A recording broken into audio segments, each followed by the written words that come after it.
As some of you may know, I'm a long-term Android user, but I recently spent some time with the iPhone 15 Pro, and now that it's been out for around 4 months, the dust has finally settled. Here are my thoughts on it after having used it as my main device. I'll cut right to the chase. USB-C has been great. It took them long enough, and it wasn't exactly the smoothest ride, but Apple finally did it. It's been so nice being able to use the same cables for pretty much every piece of tech I have now. Video out to monitors is a handy feature to have. You can charge other devices using this port now too. Data transfer speeds are faster, and recording videos straight to external storage is seamless, and it helps this phone live up to its Pro name. But as a long-term Android user, using phones that have wildly fast charging speeds has definitely spoiled me. Something like 65-watt fast charging would be awesome on the iPhone. It needs to happen. The new titanium frame is nice. The phone is definitely lighter, the frame handles fingerprints and smudges better than stainless steel, but it's more prone to scratches, and the glass is more prone to drop damage, unfortunately. Repair costs are significantly less expensive than before though, which is a plus. We're talking less than $200 for display, and glass back repairs down from $500. An interesting, I'll say day-to-day difference are the new curved edges of the frame. The phone almost feels soft now compared to the sharper edges from the iPhone 14 Pro. That, in conjunction with the lighter weight, makes for a more comfortable feel in the hand. The action button is okay, but I wish it did more. I'm sure it'll get more functionality in the future, and using it with Siri shortcuts is pretty cool, I'm not gonna lie. This does help unlock a lot more of the button's potential, but with it being limited to just one type of press, it became more of an afterthought for me, and I just keep it to set to toggle to mute now. As expected, Apple's latest and greatest SoC is an absolute powerhouse. Aside from occasional iOS glitches and some performance drops while in power saving mode, the phone runs great. Performance in pretty much every aspect is very strong, fast, and consistent. Early on, there were multiple reports of the 15 Pro overheating. My unit did get abnormally hot in a couple of instances in the early stages.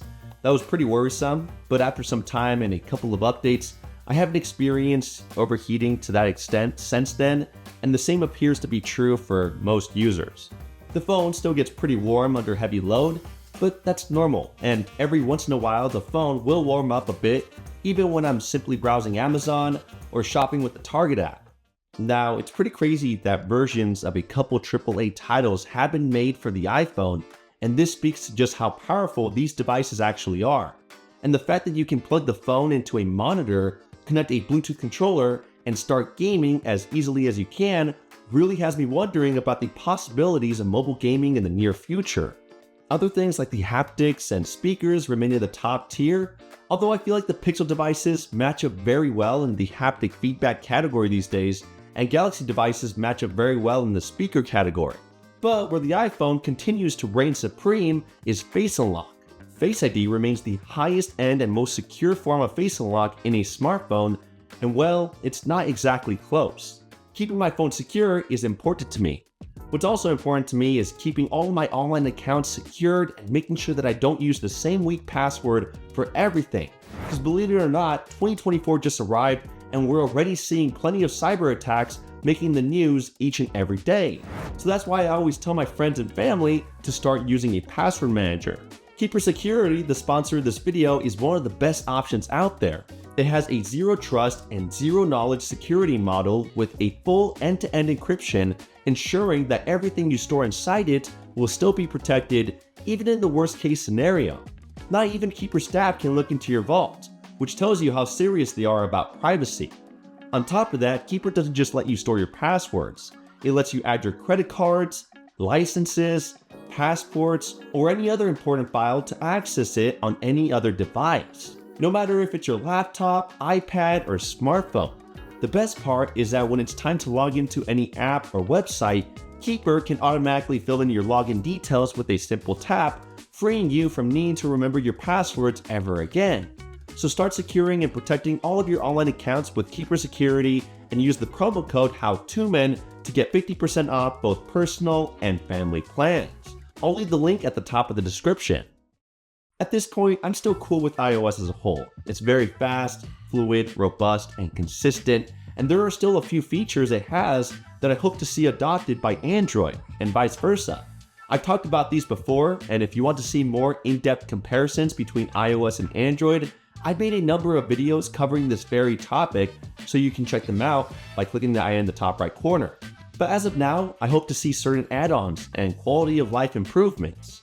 I want to see Pro Photo and video modes in the camera app.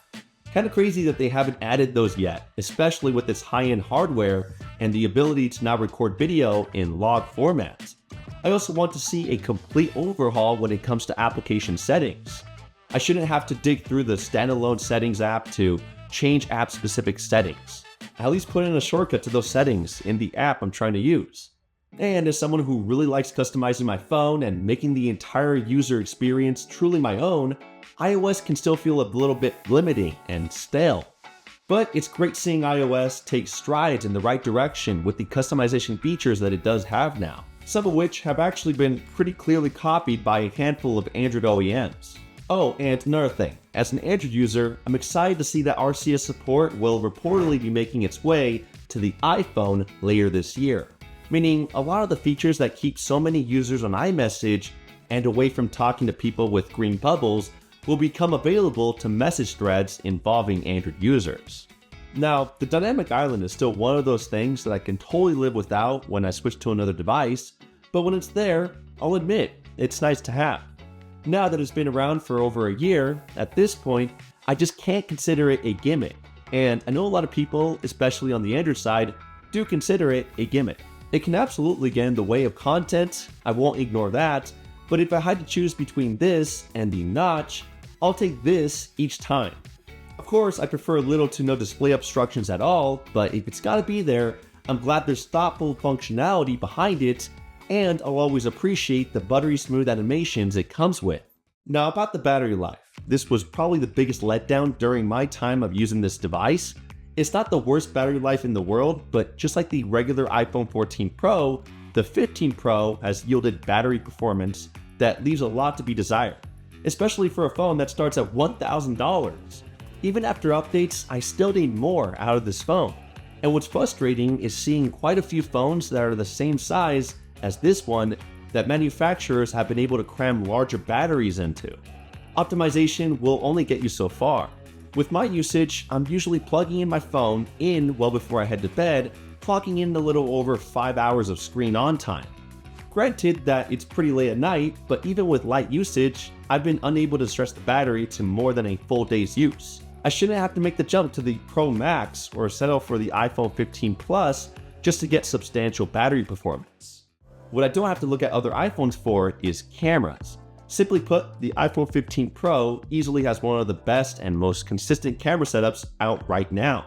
Other than video capture, I can't say it's necessarily the best in a particular category though. By now, there are so many phenomenal phone camera systems that come with different features and hardware, but while it's not perfect by any means, what the iPhone 15 Pro does provide is nothing short of top tier. Great detail, sharpness, dynamic range, and color reproduction. Sometimes the image processing can get a little over aggressive, but I guess that's a pretty common struggle amongst phones right now. Some significantly worse than what we have here though. There's very smooth transitioning and consistent colors between lenses. Zoom shots, low light results, and selfies are all rock solid. And again, video capture remains atop the heap. Not only is stabilization great, but I mentioned log format before, and while I haven't used this a ton, shooting video in this profile works great. Knowing that I had this on deck is pretty sweet as I create it. Being able to take full control of this flat profile and tweak it to make it look the way I want to is pretty awesome. And again, the ability to record straight to an SD card or an SSD gets a thumbs up from me. Add that on to great flexibility with Pro RAW, and the Pro iPhones are living up to that name more than ever. But competition remains heated. There are a good amount of phones out there boasting versatility and feature sets that tower over what the iPhone currently provides. But once again, top to bottom, from photo shoot to photo shoot, these cameras are very consistent. I've said the word consistent a handful of times throughout this video, but I guess that's kind of the theme with this phone in more ways than one.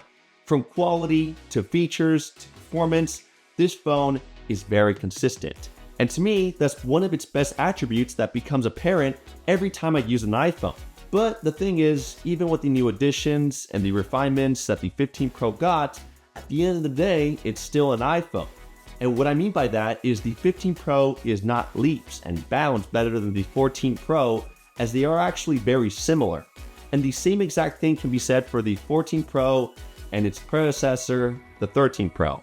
While I do think the 15 Pro is a good phone, and I've enjoyed using it overall, as far as my personal recommendation is concerned, I feel it's a tough sell. There are many fantastic phone options out there already, and more are on the way this year. The price to battery performance ratio was disappointing in my experience, and as for iPhone specifically, most people either buy the Pro or the Pro Max, when those same users would be completely fine using a base level iPhone 15 or 15 Plus with how good they got it. But that's not the point, is it? It's about what you want. This is a powerful phone at a great size that has a lot going for it, all things considered. It's just up to you whether you feel it's worth that base model $1,000 price tag. Let me know what you think of the iPhone 15 Pro. Thanks for watching, thumbs up if you enjoyed, and I'll catch you guys in the next one. Kapow!